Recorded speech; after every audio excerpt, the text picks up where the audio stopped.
बोलिए श्री सद्गुरु महाराज की जय। गुरुदेव का प्रवचन महर्षि में ही सत्संग सुधा सागर से। प्रवचन संख्या 64। घर माहे घर निर्मल राख, धर्मानुरागनी प्यारी जनता।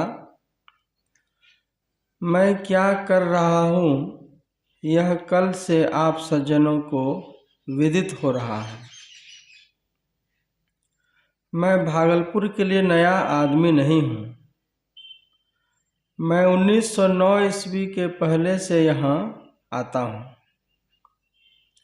यह प्रचार जिसे मैं कर रहा हूँ ईश्वर भक्ति का है। इसका आधार संतों का वचन है। ईश्वर भक्ति में 3 बातें खास कर ली जाती हैं: स्तुति, प्रार्थना और उपासना। इन तीनों को छोड़कर कोई ईश्वर की भक्ति में गुजर नहीं सकता। स्तुति कहते हैं ईश्वर की मर्यादा के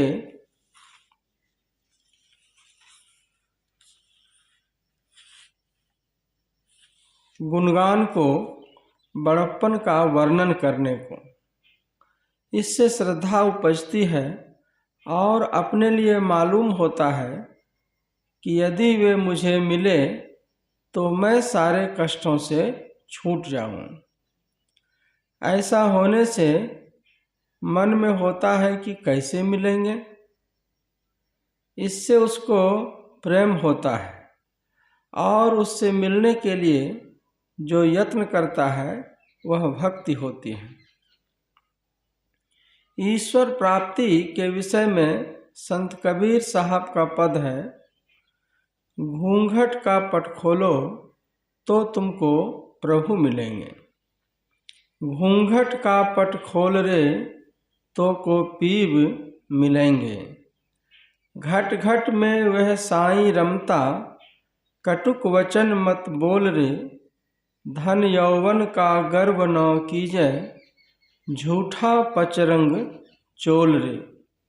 शून्य महल में दियना बार ले, आशा से मत डोल रे। जोग जुगत से रंग महल में, पिए पायो अनमोल रे। कहे कबीर आनंद भयो है, बाजत अनहद ढोल रे। तात्पर्य यह है कि इस शरीर में चेतन आत्मा है, उसके ऊपर जड़ आवरण पड़े हैं। जड़ आवरण भी एक नहीं 4 है: स्थूल, सूक्ष्म, कारण और महाकारण। सूक्ष्म शरीर या लिंग शरीर के विषय में बहुत लोग जानते हैं। कथा है कि सावित्री सत्यवान की। इससे पता चलता है कि सूक्ष्म शरीर भी है। महाभारत में श्री कृष्ण ने पांडवों को शिक्षा दी है और कहा है कि लोग जैसे सीख को खींचकर मूंज देखते हैं, उसी तरह योगी चेतन आत्मा को देखता है। चेतन आत्मा के ऊपर पहले महाकारण, फिर कारण और सूक्ष्म, फिर स्थूल, ये 4 जड़ आवरण हैं। इन आवरणों से अपने को, चेतन आत्मा को पृथक कर लो तो परमात्मा मिलेंगे। संत पलटू साहब ने कहा है: साहिब साहिब क्या करे, साहिब तेरे पास याद करो होवे हाजिर।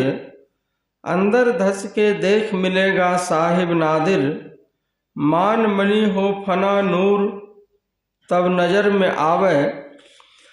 बुरका डारे टार खुदा वाखुद दिखरावे। रूह करे मेराज कुफर का खोल कुलावा। 30 रोजा रहे अंदर में 7 रिकावा। ला मकान में रब को पावे पलटू दास। साहिब साहिब क्या करे साहिब तेरे पास। इस बुरके को हटाओ तो प्रभु मिलेंगे। यही बुरका नकाब या आवरण है। इसी को संत दादू दयाल जी महाराज ने कहा, घर माहे घर निर्मल राखे, पंचो धोवे काया कपड़ा। 4 जड़ के और 1 चेतन का, इन 5 को उतारा। 5वां आवरण तो चेतन चोला है। इस स्थूल शरीर रूपी घर के अंदर जो सूक्ष्म शरीर रूप घर है, उस घर को पवित्र रखो। स्थूल शरीर को जल से धो। सूक्ष्म शरीर तब धुलता है जब इस पर के स्थूल का आवरण उतरता है। कारण तब धुलता है जब इस पर से सूक्ष्म का आवरण उतरता है। महाकारण तब धुलता है जब इस पर से कारण शरीर का आवरण उतरता है। और कैवल्य चेतन तब धुलता है जब इस पर से महाकारण का आवरण उतरता है। इस 5 आवरण उतर जाने पर प्रभु छिप कर नहीं रहते। जैसे पलक का आवरण उठाने पर या किसी के मोतिया बिंद के पत्थर को निकाल देने पर सूझने लगता है, उसी तरह जीवात्मा के ऊपर से आवरण हट जाने पर परमात्मा दिखते हैं। संत तुलसी साहब ने कहा, हाय नेरे सूझत नहीं, ल्यानत ऐसो जिंद, तुलसी या संसार को भयो मोतिया बिंद। जीवात्मा को जिसका ज्ञान पहले नहीं था, चेतन दशा में होने पर उसका ज्ञान होने लगता है। किसी का घात मत करो।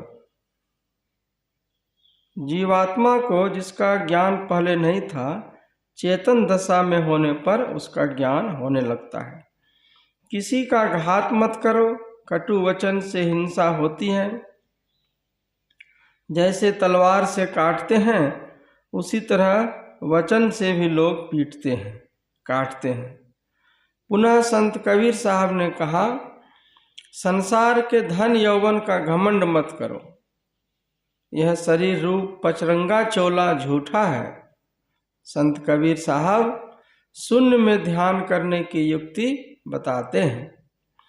भगवान श्री कृष्ण भी बताते हैं, पहले संपूर्ण शरीर का ध्यान करो, फिर चेहरे का, फिर शून्य में ध्यान करो।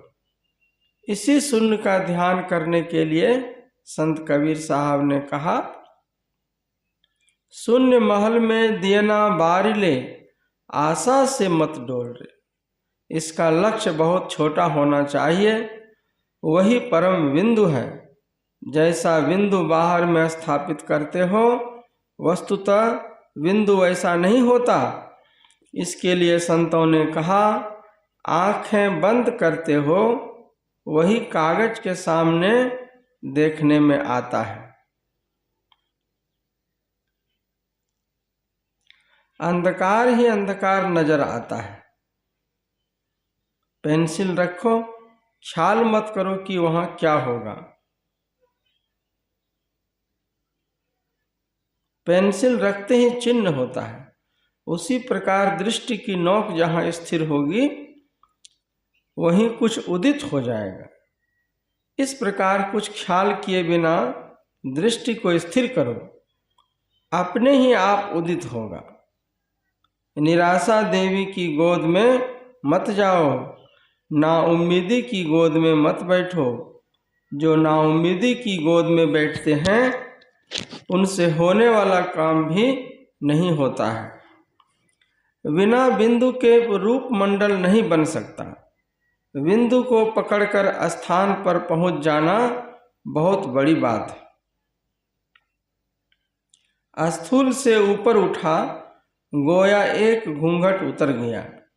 यह पहला बिंदु है।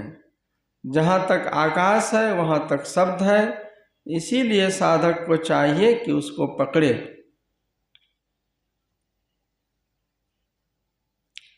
शब्द साधन से सृष्टि के अंत तक जाना होता है। शब्द दृश्य से ऊपर का पदार्थ है। कुछ बनने के पूर्व शब्द हुआ। शब्द 3 प्रकार के हैं, इंद्रियमय, मनोमय और प्राणमय। इसको बहुत गहरे ध्यान से जानने की आवश्यकता है। शब्द की उत्पत्ति अशब्द से है और लय भी अशब्द में ही है। जो आँख से देखने की शक्ति रखता है उससे वह देखता है जो रूप है। इसी कारण संत तुलसी साहब ने कहा है, हिय नयन सैन सुचैन सुंदरी, साज श्रुति पीयूपै चली। अर्थात अंतरात्मा सूरत को सजाकर प्रभु से मिलने चली। इस साधन में सहायक जप है, फिर ध्यान में रूप ध्यान भी है और अरूप ध्यान भी है। बंदौ राम नाम रघुवर को, हेतु कृषाण भानु हिमकर को।